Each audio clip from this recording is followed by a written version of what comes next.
Welcome to our principal panel. Today we're going to get a chance to hear from two individuals who are leading their schools and working with students and teachers every day. First, we will talk with Maureen Marshall, who's a principal in Garfield Elementary in Fairfax County Public Schools, Virginia. And we'll also get to hear from Carmelita Reyes, who's the principal of Oakland International High School in California. Welcome to both of you. I'm wondering if we can take a minute and hear a little bit more about your schools and the major efforts that you've made to meet the needs of each student. Maureen? Well, hi. Thanks so much for having me here today. Garfield Elementary School is situated in Fairfax County, Virginia. What makes our school kind of unique is that we've got many different languages spoken, children coming to school speaking no English, and those coming to school speaking lots of English. We also have a range in poverty, a range in diversity, 37 languages spoken here. When it comes to technology, it's also equally diverse.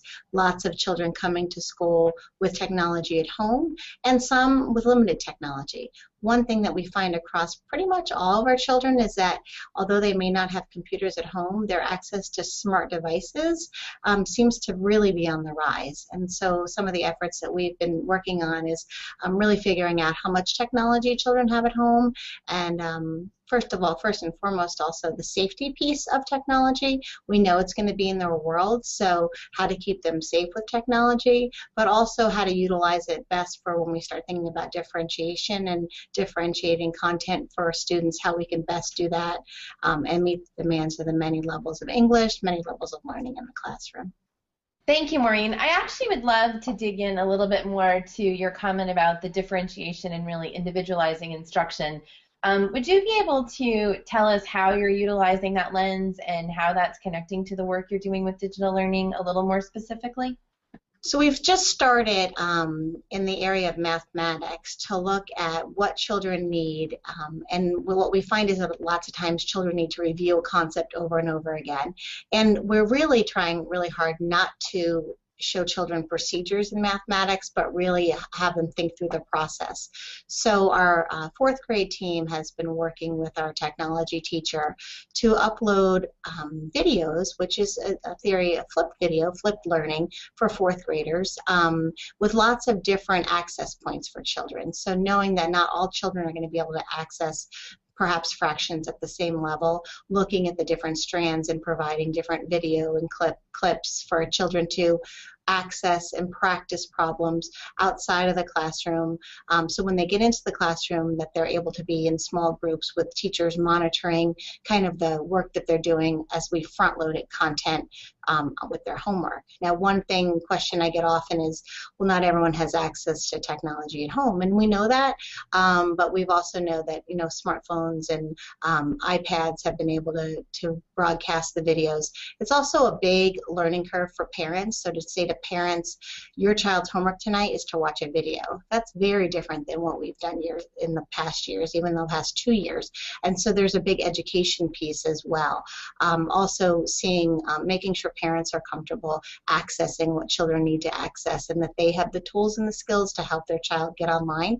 And if for some reason that doesn't happen, we have to provide time in the morning, kind of warm-up times or times during the day that children are able to access the content online. Thanks, Maureen. That's really helpful, and you've brought up several things I think we'll be able to dig into a little bit more during our conversation today. Carmelita, would you take a minute and tell us a little bit more about your school and the efforts that you've made there, especially as they pertain to digital learning? Sure. So actually, in some ways, Maureen and I have similar schools. She has the little ones, and I have the big ones, and we both have a lot of immigrants. So Oakland International exclusively serves newly arrived immigrants and refugees. So all of our students have immigrated in the last 4 years from 40 different countries, speaking as many languages. And what we have found is that the majority of those students have never touched a computer.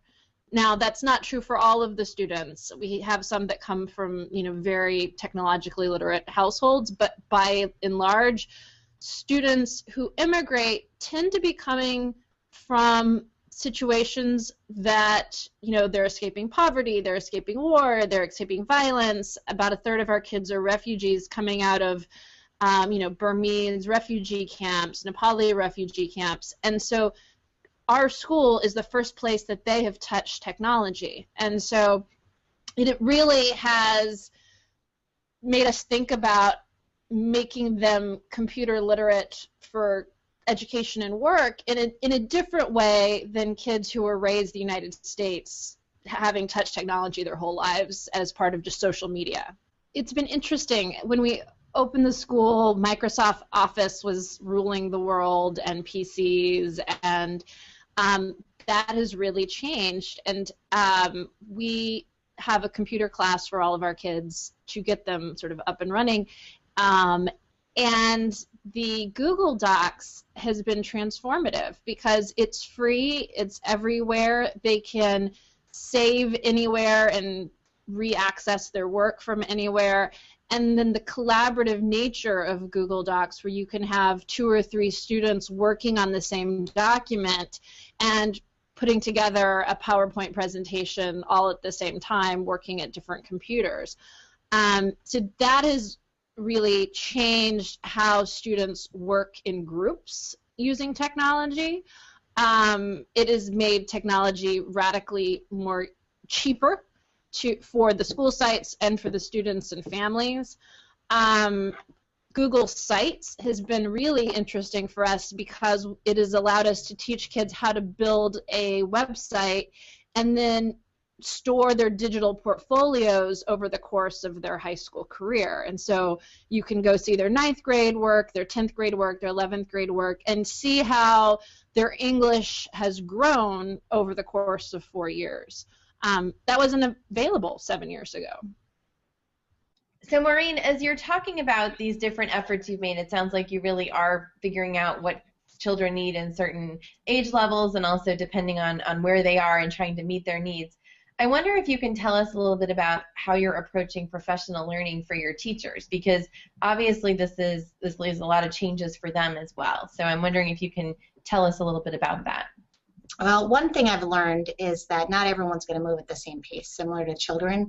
And so it's really important in a school to get groups of folks and try your pilots and try those folks that want to invest additional time and energy into certain areas, get them going on board. For instance, what we did with the 4th grade team is we said, okay, if you're interested in flipped, we're gonna, get your team the iPads, get your team the technology, get your team an extra block of planning so you can work with this. And I think in schools, that's pretty much the only way I can figure out how to do it without really over stressing everyone, because everyone's plates are really full. But we know technology is really critical, but we don't want to roll it out and make it a mandate, because what we'll find is that other things will fall off and no one will do it well. And the best way we know that things will kind of spark and go forward is if one team does it well, and what's going to happen? The next team's going to say, wait, I want to do what they're doing. I want to have that same type of engagement for children. So what we saw this year from doing it last year with 4th grade is that 5th graders came up and they were ready to have flip videos, and they had, their accounts, and they were ready to do things at home, which really kind of fueled the energy of the 5th grade teachers to kind of do more with technology. And so I think growing it small, and especially with schools with, no one's going to have the resources to do it grand across the board, but if you do it small and kind of go out, then you really have just a much better chance of it taking hold. And then it doesn't become a principal initiative, it really becomes kind of the way we do business, and that's teachers leading teachers is really where we want it to go. That's great. Thank you so much. And Carmelita, I wonder, when you talk about all these things, like their portfolios or their e-portfolios, you're hinting at many different ways that you can then personalize learning. Could you talk a little bit more about how you've been able to use that lens of personalized learning for the work in your school, especially as you describe such a diverse background of your students? So I'll just start with dictionaries. The majority of our kids come from, say, maybe two or three regions. We have our Latin American kids, and then we have a large number of Chinese, Vietnamese, and they all have dictionaries that I could go buy off Amazon. However, we have this other group of kids we call them language minority students, who speak languages that do not have published dictionaries or cheap dictionaries. So for example, if you want to find a Mongolian English dictionary, it is incredibly expensive. They publish them out of the UK, and they're $100 a pop. And yet we can go online and use translation tools, and it becomes instantaneous, and they can have it on their smartphone or their iPad or pull it up on the classroom computer, and that's free. And so what used to cost $100 or be totally inaccessible because Nepali English dictionaries are being published in India, now you can have it in your classroom. So that's been transformative for kids. We do a variety of different online tools that we use. For our lowest level kids, we have Rosetta Stone, and I will say we are not, I want to stress this so much, because people think that if you have ESL in your school, then you just buy Rosetta Stone and plug the kids in, and that is absolutely not what we do. Rosetta Stone, we use it as a tool that 3 times a week their English teacher has stations, and so kids rotate from group to group and from small activity to small activity, and so for 20 minutes they're working on Rosetta Stone 3 days a week. And that allows the teacher to create some purposeful rotations and groupings. They also, because Rosetta Stone can be used at home, they can log into their account and use it at home to practice, and their parents can also use the account to practice their English. We also use things like Achieve 3000 to work on reading. Teachers use Guru, which is a pretty cool online tool for teachers to create lesson plans and use video clips, and highly recommend y'all check that out. But those are some of the things that we do with particular products or sites. Thank you so much. You know, one of the things, Maureen, that struck me when you were talking was this culture of kind of grassroots efforts or teacher leadership. And, you know, I think as we're thinking about how this whole change process happens, and I think digital learning as well as the college and career ready standards and more online assessments and new teacher evaluations, and there's so many different things right now that are pushing districts and schools. How are you making sure that you have ownership? You know, I loved how you talked about kind of the grassroots efforts before, but can you talk a little bit about what the culture in your school feels like, even with all these demands and pressures? Yeah, so about 4 to 5 years ago, I was highly frustrated with kind of the leadership team, because I felt like we would do a lot of talking, but then we would leave, and there was all this work to get done, and classroom teachers, you know, their cups are full. You come back to your office, there was a million other things, and it just didn't feel like there was enough. I wasn't doing a really good job managing the work that needed to be done by teacher experts and then my oversight for that. So we changed it to a setup where we meet weekly, which is Monday mornings now, for almost an hour, and we actually have kind of subgroups of the leadership team. So one subgroup is working on kind of a math workshop model. We have another subgroup working on flipped learning, another one working on taking teachers' projects and overlaying the SAMR model and kind of, you know, we're calling it tech it up a notch. So everyone's just looking at things that we do and looking at, okay, one way we can just bump them up a notch by, again, kind of dipping our feet into the world of technology and seeing where we can enhance the learning. And I have another group working on kind of our responsive classroom. We're a responsive classroom school, so where we're going with our bully proofing efforts, what we're doing with teacher language. And then there's another group that's actually working on kind of our greenness, how we're recycling, what we're doing with our glue sticks, our upcycling of our Capri Suns. And so it's a weekly kind of we all physically meet in the same spot. We, use Google to keep track of all of our notes, and so everyone's putting their notes in. But it's really kind of what teachers have told me. It allows them to kind of do the leadership work by allowing them to have the time to do it. And then at the end, we'll do a quick share out. We'll keep all of our notes in there. And it has also, folks will say, well, how many people are on your leadership team? It's over half of my school, because everybody wants to be involved in something. They just don't necessarily want to be involved in everything. And so it allows them to kind of what their strengths are and really what they want to kind of expand upon. And this kind of also helps with the teacher evaluation piece, because in a piece of all that, they all have to, show where they're growing, where their professional development is. So it's a perfect opportunity for folks to take hold of a project, get with other folks. And so with that, as a principal, I'm able to fund a few people to do that. Last year, I funded folks to do a kind of the Google Summit. That was the 3-day summit in the summer.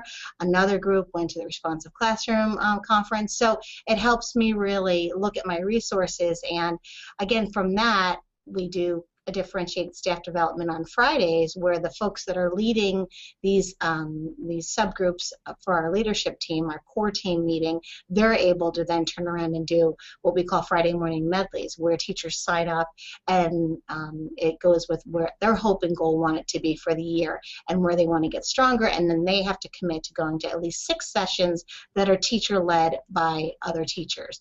And so it really is a shared ownership, and I feel like, my weekly contact with them obviously is a great way to kind of have that oversight, and also that system of checks and balances. I love how you didn't use the word personalized quite as much as you were talking about that, but it's unbelievable to me how they really can each choose their own and yet be part of that bigger vision for the school. So Maureen, I think you've given a lot of great hints for people. Carmelita, one of the things I'd love to hear from you is, your school sounds so interesting to me and what you all are tackling and doing. How do you work with the teachers in your school through professional learning and other things to really build a culture that helps people stay motivated and really see that their work is paying off with students? How do you create that environment? Google Docs has been sort of instrumental in allowing us to work as a staff collaboratively in the same way that we're asking kids. And so everything from discipline, so we use a Google Docs discipline that everybody can see who was referred to the office and why and what happened, so that when students get case managed in team meetings or in cost meetings, all the data is there for them to pull and sort. We also have a staff website that's used internally. It's a Google site, and we post all kinds of teacher best work, best practice documents that a teacher develops. We put up there, and then everybody steals from it. So that's sort of the baseline of all of our teachers really have to be pretty savvy about how to use Google products. I have to admit, we haven't used Google Hangout, so I'm learning something. But that's, sort of a baseline. And then we've been using a lot of, a teacher will share student work, and then all the other teachers want to know how to do that. How do you use Audacity? How do you edit video? How do you integrate sound into your website that that they've already created for their class? And so it really is teachers sharing their best practice, and as a principal, your job is to create a forum for teachers to do that. And so our teachers have about 3 hours of professional development that we lead a week, and where they are sharing their unit plan, sharing student work, and that's what gets other teachers excited and wanting to learn something new. It's not me telling them to. I really appreciate how both of you keep referring to that teacher ownership of the work and of the vision, and it sounds like you both do many creative things that probably seem so inherent to you at this point, but are not necessarily in a lot of schools and districts, so I'm excited for people to hear about them. One of the things that has been mentioned but also comes to mind as you are open to these innovative approaches and creative ways of using digital learning to really understand where kids are and what kids need is this question about student safety or even digital citizenship. And it's one that comes up sometimes more in certain settings than in others, but certainly a concern of all of us, and something I think that it really helps if principals can address from the get-go. And so I wonder if you can each, and I'll start with Maureen and then Carmelita, just share some advice with principals on how you've tackled this issue and things that you've learned or would recommend to others who are just embarking on some of these things or maybe kind of in the middle and struggling with it. Well, I think you bring up an excellent point as far as digital citizenship. We actually started with second grade this year doing a digital citizenship unit because we realized that if we do it much later, it's too late. And it's hard to believe that we have to do it with 7-year-olds, but really, you know, their access to technology is just unbelievable. And so they've started the unit, the teachers love it, and it's using, you know, not just with the teachers, it's the tech teacher, it's the guidance counselor, because there's just a huge piece surrounding it. The other piece, I think, we just had someone here doing a bullying prevention presentation on Friday, and a big piece of that was, and he did a great job. Paul Hatfield did an amazing job, kind of goofing around with when you take a picture in one venue, where it could end up. And it was a humorous way to kind of show kids, wait a minute, that's not what we'd want from it. And I think a lot of times we'll host kind of information for parents, but we always say it's not the parents who we want to be there that are the ones that are coming out. And so what I've had to do as a principal in the past is, you know, if a child is posting things on Instagram, you know, call in the family and say, do you know your child has an Instagram account? And this is what they're posting, because I think for the most part, there's a lot that's done, and parents don't have any idea of what's done because that's how quick technology can be. You know, before it was like, oh, keep your laptop or keep it in the living room. Well, now everything is available on phones, on devices. And then the second piece, which really became prevalent last year, was gaming and online gaming with headsets, and how much children are saying to each other online, you know, where that bullying piece is another kind of overriding piece of, so to give parents the one to say don't buy certain games, but again, they do, and then to say just unplug the headphones. So if your child wants to play this game and they want to play it with people online, well, then they have to play it and you have to hear what's going on there. And so sometimes, you know, I find that I'm stepping in people's living rooms about how to do it, but I don't really know how else to kind of help families understand that there's just huge ramifications if they're not involved with the technology with their children. My office only goes so far, and we say, and children will come and they'll report things to me, and I'll say, this is really, you know, this is where the parent piece really is very important.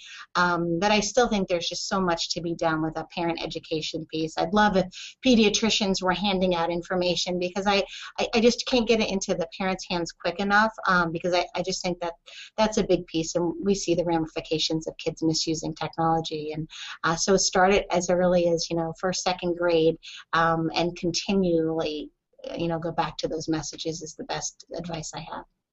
Carmelita, we'd love to hear how you're approaching this with the older children in your school.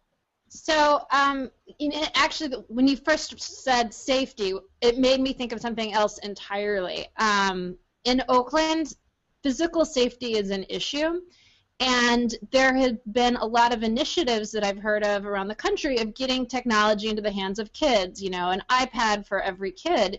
And we actually had a funder offer to do this for us, and we had to turn it down because our kids are not physically safe.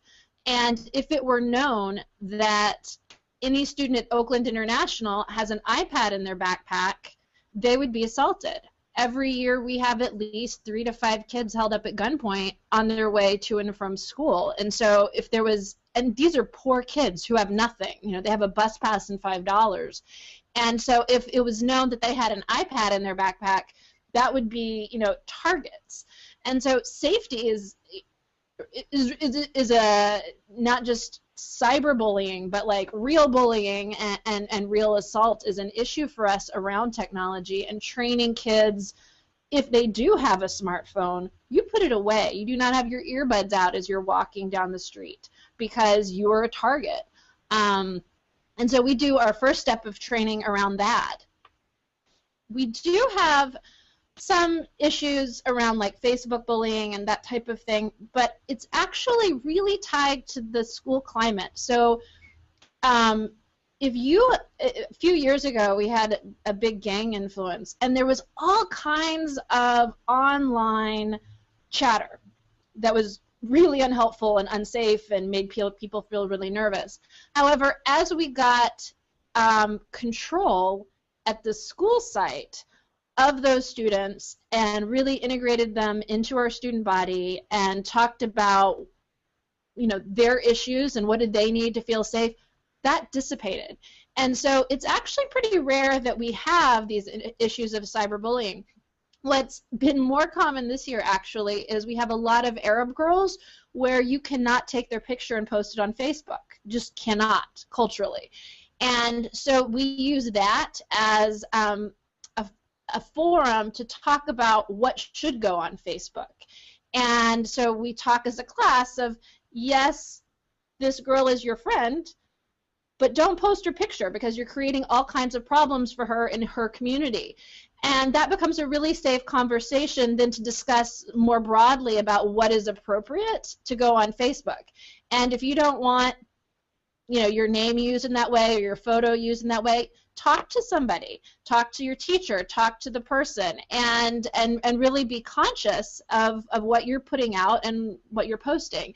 And so I think a lot of it is creating that safe environment where kids feel free to come to teachers and adults if there is a problem, and that you can then, once you know of the problem, have a relationship with the students on the other side to say, hey, you need to take that down and apologize. And I think that having a positive school climate makes the tech issues much easier to deal with. You've both reminded me yet again how every school or learning environment or every district has so many different things to wrestle with, and kind of comes down to that personalized approach and making sure you understand the needs of your students, your parents, your community, and it sounds like both of you have done that in so many creative ways. What I would love for you to do is to offer two pieces of advice. First, I'd love to hear one or two pieces of advice that you would give to other principals who are embarking on utilizing digital learning to meet the needs of their students. And the second piece is to policymakers. Is there anything, knowing that you've done a lot of work with America Achieves in the past year or so, is there anything you would recommend specifically to policymakers that might make this more doable in more schools? So first, advice to principals, then to policymakers. Maureen, why don't you go first? Okay. I think my advice to principals would be to go slow, but find your pockets of innovation in your school. Whether you're a new principal coming in or you're a principal that's been seasoned and there for a while, there are people that have interest, and it's really incumbent upon you to kind of figure out what tickles their fancy. I think the other piece is to model things yourself as a principal. So, you know, this year we tried, instead of reading the handbook, we did kind of a Blackboard quiz around a handbook, and we kids were able to, the teachers were able to collaboratively work together, figure out what the answers to, you know, the handbook was. But that was new for me. I had never done an online quiz before, and it got enthusiasm and excitement, and it had people thinking in a different regard. The other piece is, if you want to go in a flipped manner, you know, do a session that's flipped yourself, or do a pen cast. I have a live scribe pen, and you know, occasionally I'll do a pen cast, and you don't have to come to this meeting. Just listen to it so they can see the power of technology. I always say I started being a principal when we didn't have smart boards, and so I'm not a smart board person. I can't do things on a whiteboard really well, and it doesn't appeal to me where I am right now. But I think showing that you're out there learning as well, and that your learning's not done, is a big piece. I'd say to policymakers, just as Carmelita and I have said, our schools are very different, and so when you think about making policies that would fit what she needs and what I need, that's very different, and that should be done very gingerly when you think about technology policies and education policies in general, because what might be great for me is not great for her. And so thinking about large states and small states and what we all need, I mean, that idea of local control down right to my school, to the school across the way in Fairfax County, we have drastically different needs. And so I think principals also need a bit of autonomy to do what we need to make it work for our community. I'd say there are a few things that I would recommend. I think really taking a close look at your school site and what is doable for you, such that, you know, if theft is a problem at your school site, you shouldn't have laptops. You should have desktops. If money is an issue, which in California it is, we use refurbished computers really successfully. And that's about 25% of the cost of a new one. Also, I think what's really important is the maintenance piece. Do you have somebody on staff to maintain them, and how are you, just because you have a whole bunch of money to buy computers doesn't mean you have enough money to maintain them, and making sure you have that maintenance piece in place before you make a purchase is important. I think Common Core-wise, with the new assessments, what worries me is that there are so many schools that are not ready, that I'm worried the test results may show a student isn't comfortable with the technology versus not comfortable with the content knowledge. And so it's really important that these tests test, does a student have mastery of content versus do students have mastery of the technology. And in order to get kids ready, they have to have a lot of experience on whatever, is it going to be a laptop, is it going to be a desktop, is it a Chromebook, and making sure kids feel very comfortable with the technology piece before they're taking the test. So that's something that is, front and center for a lot of principals and teachers. In terms of advice for policymakers, I had a huge battle over Google Translate because it was blocked in our district, and because you can use it as a medium to get to other websites, and so the district was very worried kids were going to use it to get to porn websites in other languages in other countries. And I was just like, these are high school students. If they want to watch porn, they're going to watch porn. But my students need to use this really awesome tool to understand what's going on in the classroom. And so it was back and forth and back and forth. A lot of them came from countries with censors on the internet. And so they had figured out how to go in from back doors to get into Google Translate. And so it's actually kind of interesting. But blocking websites like this one, Google Hangout or Google Translate, we have to decide what's important. And is the tool important, or is the possibility the tool be used incorrectly? And really trusting teachers to be monitors of the tools. And so that is something that I think we need to talk about.